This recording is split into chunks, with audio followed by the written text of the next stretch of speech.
ನಮಸ್ಕಾರ ವೀಕ್ಷಕರೇ, ಮಲಬದ್ಧತೆ ಸಮಸ್ಯೆಯು ಹಲವರ ಸಮಸ್ಯೆಯಾಗಿದೆ. ಹಳೆಯ ಹುಣಸೆ ಹುಳಿಗೆ ಹರಳೆಣ್ಣೆ ಸೇರಿಸಿ ಮರ್ದಿಸಿ ಬತ್ತಿ ಮಾಡಿ ಗುದದ್ವಾರಕ್ಕೆ ತಿಕ್ಕಿದರೆ ಕೂಡಲೇ ಮಲವು ಶೋಧನೆಯಾಗುವುದು. ಹತ್ತಿಯ ಎಲೆಗಳನ್ನು ಜಜ್ಜಿ ಕಲಗಜ್ಜಿಯಲ್ಲಿ ಕಿವುಚಿ ಸೋಸಿ 50 ಗ್ರಾಂ ಕಲ್ಲು ಸಕ್ಕರೆ ಹಾಕಿ ದಿನಕ್ಕೆ 1 ಬಾರಿ 12 ದಿನ ಸೇವಿಸುವುದರಿಂದ ಸರಾಗವಾಗಿ ಮಲವು ವಿಸರ್ಜನೆಯಾಗುವುದು. ಹರಳ ಗಿಡದ ಬೇರನ್ನು ಗಂಧದಂತೆ ತೇದು 25 ಗ್ರಾಂನಷ್ಟು ಬೆಣ್ಣೆಯಲ್ಲಿ ಕಲಸಿ ನೆಕ್ಕಿದರೆ ಮಲವು ಶಿಥಿಲವಾಗಿ ಹೋಗುವುದು. ರಾತ್ರಿ ವೇಳೆ 1 ಬಾಳೆಹಣ್ಣು ಅಥವಾ 1 ಹೋಳು ಪರಂಗಿ ಹಣ್ಣು ತಿನ್ನಿ. ವೇಳೆಗೆ ಸರಿಯಾಗಿ ಆಹಾರ ಸೇವಿಸಿರಿ. ಬೆಳಗಿನ ಉಪಹಾರಕ್ಕೆ ಅರ್ಧ ತಾಸು ಕಾಲಕ್ಕೆ ಮುಂಚೆ ಮತ್ತು ರಾತ್ರಿ ಮಲಗುವುದಕ್ಕೆ ಅರ್ಧ ತಾಸು ಕಾಲಕ್ಕೆ ಮುಂಚೆ 1 ಲೋಟ ಬಿಸಿ ನೀರು ಕುಡಿಯಬೇಕು. ದಿನನಿತ್ಯ ನಿಯಮಿತ ವೇಳೆಗೆ ಸರಿಯಾಗಿ ಮಲವಿಸರ್ಜನೆ ಮಾಡುವ ಅಭ್ಯಾಸವಿಟ್ಟುಕೊಳ್ಳುವುದು ಅತಿ ಅವಶ್ಯಕ.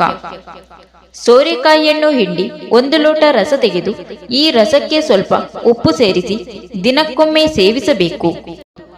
ಹುರುಳಿಯನ್ನು ನೀರಿನಲ್ಲಿ ಚೆನ್ನಾಗಿ ಬೇಯಿಸಿ ಬಸಿದು ಆ ನೀರಿಗೆ ನಿಂಬೆ ರಸ ಹಿಂಡಿ ಸ್ವಲ್ಪ ಉಪ್ಪು ಸೇರಿಸಿ ದಿನಕ್ಕೊಂದು ಬಾರಿ 1 ಗ್ಲಾಸ್ನಷ್ಟು ಸೇವಿಸಿದರೆ ಮಲಕಟ್ಟು ನಿವಾರಣೆಯಾಗುವುದು. ಪರಂಗಿಕಾಯಿಯನ್ನು ಹೋಳು ಮಾಡಿ ಜೀರಿಗೆ ಪುಡಿ, ಕರಿಮೆಣಸಿನ ಪುಡಿ, ನಿಂಬೆ ರಸ ಮತ್ತು ಉಪ್ಪು ಸೇರಿಸಿ ಸೇವಿಸುವುದರಿಂದ ಮಲಬದ್ಧತೆ ನಿವಾರಣೆಯಾಗುತ್ತದೆ, ಜೀರ್ಣಶಕ್ತಿ ಹೆಚ್ಚುತ್ತದೆ ಮತ್ತು ಜಂತುಹುಳಗಳು ನಾಶವಾಗುತ್ತದೆ. ಕಲ್ಲಂಗಡಿ ಹಣ್ಣನ್ನು ಯಥೇಚ್ಛವಾಗಿ ಸೇವಿಸುವುದರಿಂದ ಮಲಕಟ್ಟು ನಿವಾರಣೆಯಾಗುವುದು. ಕೆಲವರಿಗೆ ಸದಾ ಮೈ ಬಿಸಿಯಾಗಿ ಇರುತ್ತದೆ. ಇಂಥವರು ಗುಲಾಬಿ ಹೂವಿನ ದಳಗಳನ್ನು ಸೇರಿಸಿ ಗುಲ್ಕನನ್ನು ತಯಾರಿಸಿ ದಿನಾಲು ಸೇವಿಸುತ್ತಾ ಬಂದರೆ ಮೈಯ ಉಷ್ಣ ತಗ್ಗುವುದಲ್ಲದೆ ಬಾಯಿಯ ದುರ್ಗಂಧ ಕೂಡ ನಿವಾರಣೆಯಾಗುತ್ತದೆ.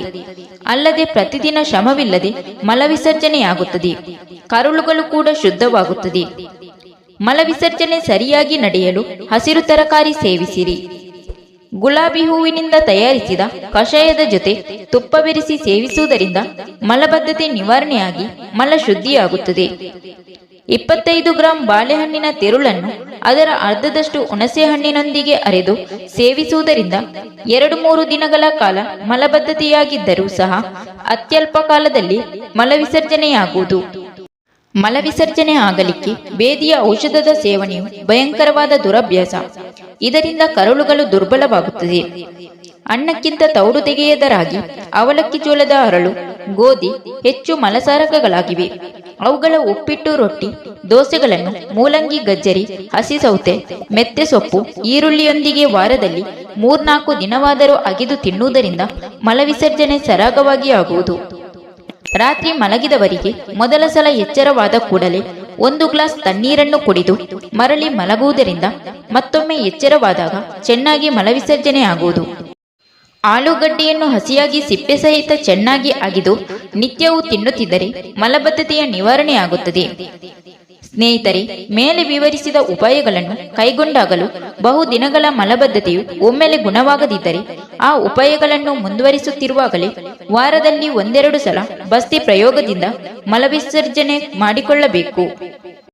Thank you for watching. ಸ್ನೇಹಿತರೆ, ವಿಡಿಯೋ ಇಷ್ಟ ಆದರೆ ಒಂದು ಲೈಕ್ ನೀಡಿ, ವಿಡಿಯೋನ ನಿಮ್ಮ ಎಲ್ಲ ಫ್ರೆಂಡ್ಸಿಗೂ ಶೇರ್ ಮಾಡಿ, ಸಪೋರ್ಟ್ ಮಾಡಿ.